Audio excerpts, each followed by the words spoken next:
Hey Sydney, I finished your Martin, so I thought I'd make a quick video for you and talk about what we did, and so you can hear it too.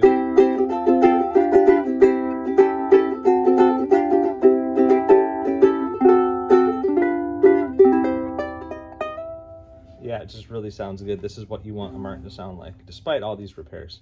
So thanks for letting me work on this project, by the way. It's kind of the sort of project that most folks run away from, but I do appreciate the challenge. And the biggest challenge, though, is just knowing when to stop. Because, you know, it's an instrument that's 100 years old that's been broken and repaired many times. It's not going to look like a brand new thing, and we want the repairs to blend in with the oldness of the instrument. So I think we struck that balance well, so I'm really proud of it. So to begin with, the cleaning was the thing that I didn't expect that took the longest. There's still a little bit of this black residue in a couple places that's hard to get to, but basically the whole front had like a black residue, like soot or lamp black or coal dust. It was like really hard to get off. And it was even like all over the fretboard. So just cleaning that was the first step. Then cleaning off all the old glue from the old repairs. Luckily it was water-based glue so I could get it out. So that was the first big challenge. And then cracks was the obvious one. There's some big back cracks that we had to deal with. The side cracks were the worst part. There's like a couple over here, and then this whole side was basically destroyed. Here's our little patch we kind of had to make. And there's some places where the wood was actually missing, which we couldn't 100% get there. But this whole thing, remember, was just destroyed.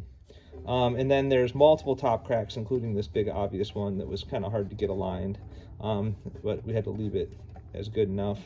Then one of the back braces was cracked, and then two of the braces were loose, so those needed to be dealt with as well.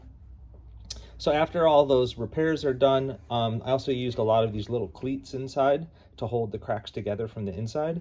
And I used, hot hide glue, which is the original kind of glue. So in the future, another repairman can take it apart and put it back together. And it's the kind of glue that Martin would have used. Oh, I forgot about our bridge repair. Remember the chunk out of the bridge? I think that turned out nice. So everything that had to get sanded and scraped, I had to touch up the stain to make it match. So I researched and found this potassium permanganate stain that I think the color match is pretty good. And then the repaired and scratched and scraped sides, I refinished with shellac, and then everything got a little shellac so that it would all kind of match up. And again, like, finish alone could have taken 100 hours if we wanted it to. We just kind of need to leave it, at the appropriate old level. Yeah, new strings. The tuners are great. These are some of my favorite old friction tuners. It didn't need any other setup besides that. The string action was really good. Fretboard had a lot of that gunk to clean off, but besides that, it's good. So let's see, let's look at my list. Yeah, that was it. So anyway, I'm gonna tally all this up and write back to you about shipping and price and everything.